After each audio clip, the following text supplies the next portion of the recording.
First of all, I want to thank all of y'all for being here. We appreciate the job that y'all do here in Waco and Central Texas. On September 21st, which was Saturday, at approximately 9 o'clock in the morning, 9 a.m., our officers responded to a call of an individual that was badly hurt in the 15,000th block of Old China Spring Road. So they responded and they found a female that was very badly injured, and she was taken immediately to the hospital where she expired. And so that caused an extensive manhunt for approximately 10 hours involving the McLennan County Sheriff's Office, the Waco Police Department, the Texas Department of Public Safety, the Texas Game Wardens, and also Texas Department of Criminal Justice. So we're very, very fortunate to have all these agencies assist us. And I don't know that it would have been this successful had we not had the help from these other agencies. And these gentlemen standing up with me here today represent those agencies: Parks and Wildlife, DPS, Waco PD, and TDCJ. Finally, after hours of trying to find this guy, we had the helicopter up, we had Parks and Wildlife in the helicopter, we had a game warden in the helicopter with our pilot, of course, and we were not able to find him. So we got Texas Department of Corrections to bring their horses and their tracking dogs. And so that led to his capture. He was spotted hiding in a stock tank under the water. And one of our deputies who was horseback riding one of the TDCJ horses happened to spot him. TDC, DPS, and everybody surrounded this guy, and he was captured. This is one of the most horrific, horrible, brutal, senseless attacks that we have seen in a long time. It never should have happened. This guy that we believe committed this crime, this horrible, brutal murder, was sentenced to 40 years in 2024. He served approximately 10 years and was paroled out, and then committed this horrible crime. He never should have gotten out, but he did. And so he's been charged with murder, and I just want to thank, like I did before, all the agencies that assisted the McLennan County Sheriff's Office in capturing this low-down scum. And so I want to thank all of these guys standing up here. And I'm not sure what else to say. It's a sad situation. Anytime you see somebody paroled out early like this and then they commit this kind of crime, it's senseless. It didn't have to happen. And this was so brutal. You can only imagine what this young lady went through during this attack. So with that being said, if you have any questions, we'll be glad to try to answer them for you. And so. How was they killed? Pardon? How was she killed? We believe that she was attacked with a machete and also a concrete block.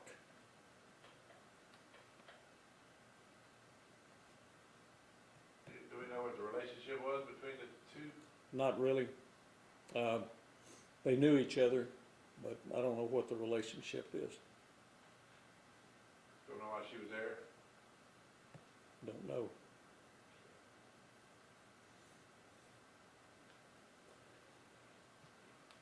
Any other questions? So when you say you found him out of the water, he was literally hiding submerged from the water? He was submerged underneath the water, and you want to comment on how it happened? One of our officers here was the one that found him, Deputy Falcone, and if you want to step up and just kind of explain.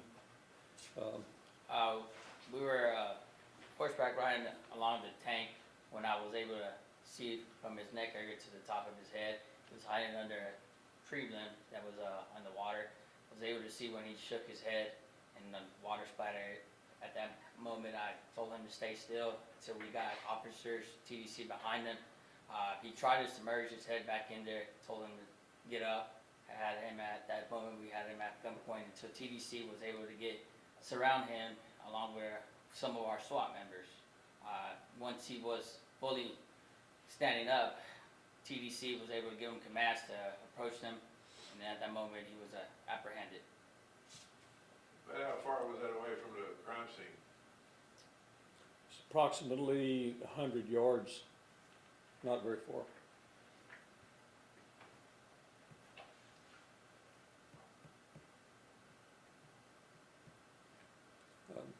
Any other questions?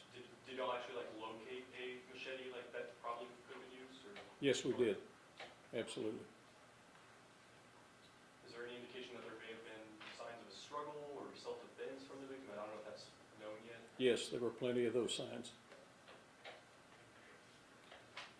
So there was some question in the affidavit about seeing a mother, seeing a foot. I mean, there weren't any like dismembered parts or No. anything, were there? And, no. As far as we know, no, there was not. Okay. So she just basically saw her foot, but. Apparently so. Can you talk to us about the sexual assault reports as well? His former, Ones, back in the yeah. early 2000s. I know he was charged at an early age as a juvenile, if that's what you're talking about. Don't know any details on that, but that apparently did happen. You say he was arrested in 2014, sentenced to 4 years. When was he released? It's my understanding, I don't have the exact release date right here. We can get that for you if you would like. But it's my understanding he's been out for a few months. He was sentenced in 2024. I think he did around 10 years. So I don't know if he got out 6 months ago or whatever, but we can get that information for you. About how many people do you think, how many agents were out in the field? There were so many, probably, I don't know, at some point 30 to 40, maybe 50. I know we had our SWAT team, we had all our patrol units, we had our investigators, our CID guys out there, and the game wardens. There were quite a few of them. DPS, Waco PD was there with their tracking dogs. It was an incredible combined effort on the part of 5 different agencies to catch this guy.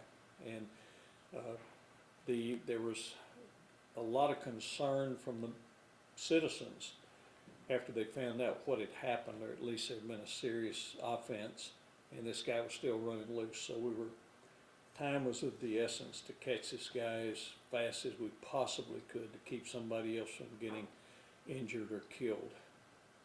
And you mentioned it was a 10-hour search. Do you know exactly what time that started? Was that Saturday afternoon? And when that ended? No, it started about 9 something in the morning when our guys responded, and I think he was captured a little bit before 6, maybe 5:45, something like that. So 8 to 10 hours manhunt. Thank you. Do we know any much about Mrs. Brooker at all? Don't know a lot about her. She's a local lady, but just very unfortunate that she ran into this guy. Do you know where she was living at the time? Pardon? Do we know where she was living? Not right off. She was living in the area here, in the Waco area. John Spring area? I'm not sure. I just know she's from the area here. Is this a capital murder case now? Don't believe so. Should be, but I don't think it is. Who owned an RV where they were, is that the family, his family? Yes, as far as, yeah. Okay. So you've been staying there since he got out on parole? I'm not sure how long he's been staying there, but that's our understanding, that as soon as he got out, He moved in next door to his parents. Were the parents under any threat at all? Do they feel threatened or? I don't know what they feel. They were very cooperative, appeared to be good people. Do we know if he was, on drugs or intoxicated at all? I don't have that information right now. Don't really know. We'll find out, but not sure at this point. Don't know what they're arguing about? Have no idea.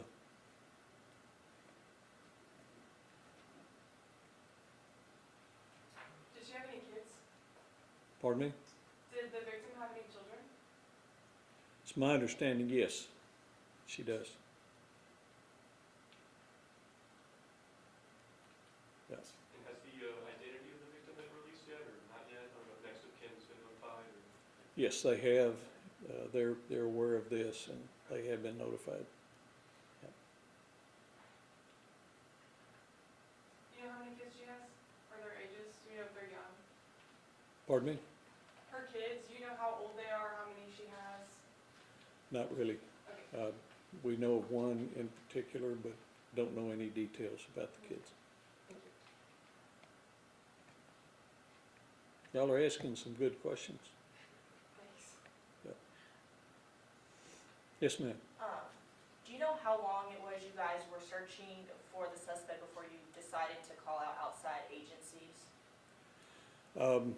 We started calling them fairly soon. We contacted, I believe, the game wardens and Waco PD immediately.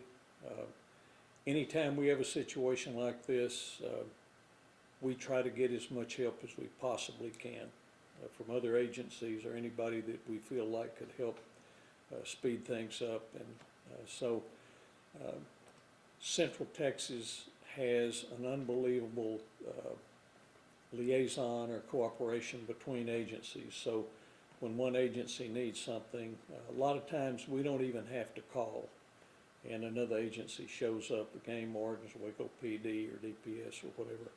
And so that's really a good feeling. But we don't say no to any other agencies, and they don't say no to us. It's a combined effort. We're all in the game.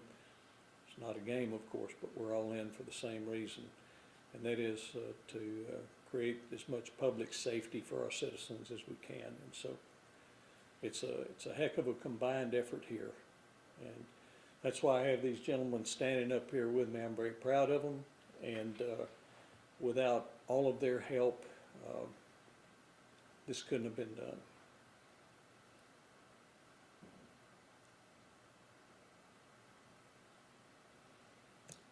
Anything else? Do you want to make any comment about the pending Texas Ranger investigation of yourself? No, Have you been contacted by the ranger yet? no. Okay. I think we're good. All good? Okay. All right. Well, thank y'all very much. Appreciate it, and we'll see y'all again. Did y'all get a copy of all of this? Yeah, thank you. Okay. You bet. All right, guys. Guess that's it. Yes, sir. I'm happy to help. Thanks, really appreciate it.